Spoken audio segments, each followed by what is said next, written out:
Well, you know when Red Robin dedicates a whole hamburger to promoting a superhero movie, it's gotta be good. Right?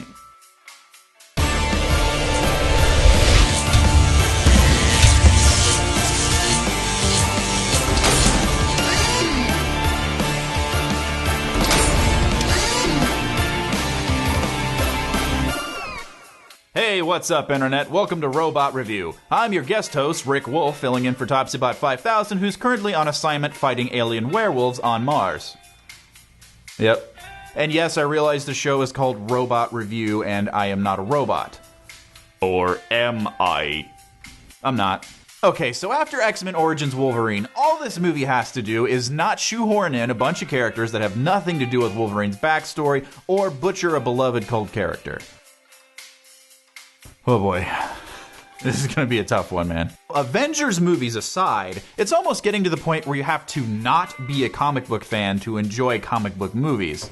And if that's the case, then what are we doing here? Oh yeah, that. No. So with that in mind, after 5 of these X-Men movies, I was completely expecting to sit here today and bitch and moan about how wrong and ass backwards I got everything from the comics. But that's really not going to help anything, and this video would be an hour long. All you need to know is it mostly makes sense unto the other X-Men films, if you can ignore the waterfall of continuity F-ups in the X-Men films. Seriously, there's like 20 of them. Emma Frost, I'm looking at you. Seriously, Google it. It's funny. So by this point, I feel like you should know what you're getting into, and I don't know why you would if you saw X-Men Origins Wolverine, but don't walk into this movie expecting a loyal adaptation of Frank Miller and Chris Claremont's Wolverine Japan saga. It's not. Bear with me before we get down to it, but one thing that's been really bothering me about all the promotional stuff surrounding this movie are all the weird references to Wolverine's immortality. This is not Highlander. Wolverine ages, people, just really slow. Mutant healing factor. Better than Botox. I guess at least they didn't try to imply that he's not really a mutant and is instead part of some wolf race called Lupins. Capital idea there, Marvel. Anyway, enough tenderfooting around. Is the Wolverine most honorable? Or did it make me want to seppuku myself? No, it was actually a lot better than I was expecting it to be. But I feel like that should be prefaced with, I hated with fire the last Wolverine movie, and I walked into the theater expecting cinematic lawn sausages. So there's that.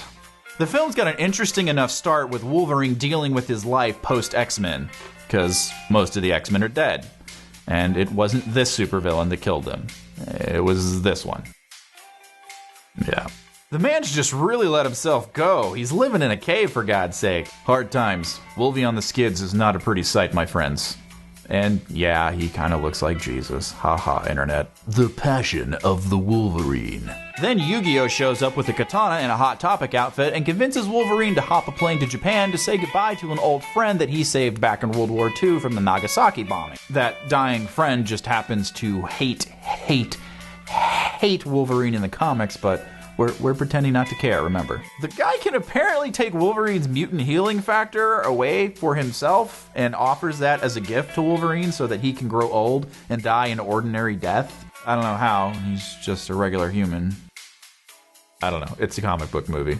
Kind of like, hey, if you're not going to eat that, then, yeah?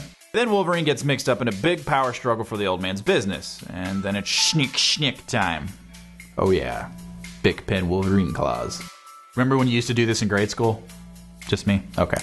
Despite the metal claws, the movie doesn't really come off like a superhero movie for I'd say 80 to 90% of the story. I don't know if they were going for a more realistic Dark Knight vibe with it, or if they were just really playing it safe because of how ridiculously comic booky the last Wolverine movie is, but it kind of works. Then in the third act, it gets stupid comic booky, so it kind of feels like the movie doesn't really know what it is sometimes.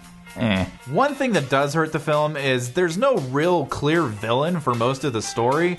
There's Yakuza goons aplenty, but all you really have as a true villain is Viper sort of slinking around in the backdrop and pulling strings and doing evil shit.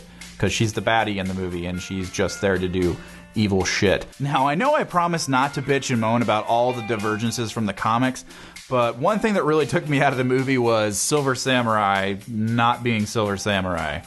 Like, even a little bit. He's not even a mutant. He's just kind of some dude with a bow and arrow, and he's got nothing on this guy. So without giving anything away, if you're a massive Silver Samurai fan and you've been just waiting to see Wolverine square off with the dude on screen, this movie's probably gonna chap your ass a little bit. Minus the little bit part. But hey, I guess at least this time they decided to screw up a character with a smaller following. Makes sense. If you're gonna murder somebody, you should pick someone with fewer friends. What's with Wolverine and all these silver people? There were other colors. I gotta say, it really bummed me out that the villains were so bland in this movie. It's kind of unforgivable if you consider the rogues gallery of enemies that Wolverine has.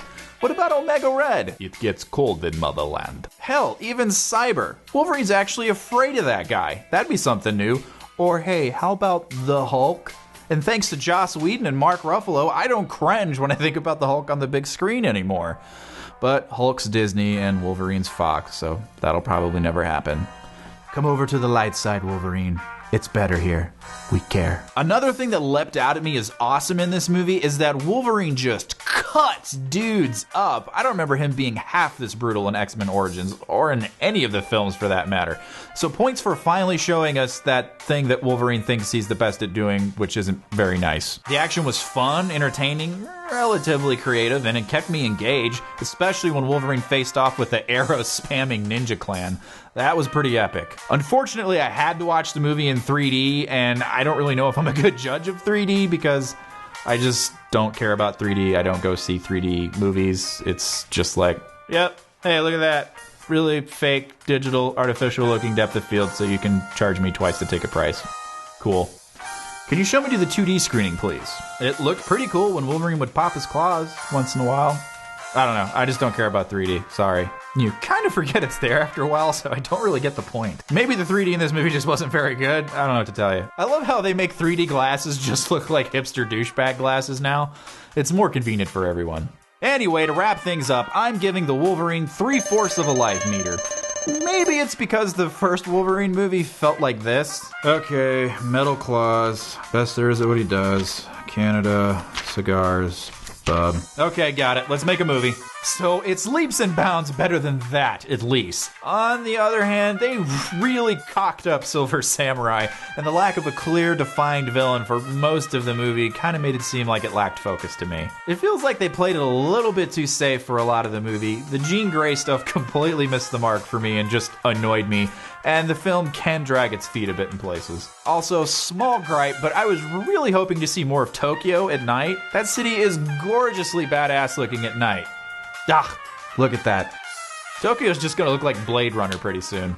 It's gonna happen. So if you could see the Wolverine take on any of his enemies on the big screen, who would it be? Drop us a comment below. Be sure to check out our sci-fi comedy horror DVD series, Incognito Cinema Warriors Exopia, and help a poor puppet show by smashing that subscribe button. For everyone here at Robot Review, I'm TopsyBot5000. Good night and something whatever.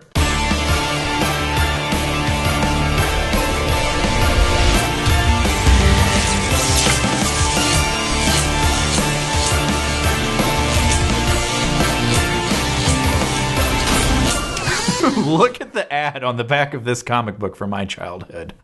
That's great. That's what they were pushing to me.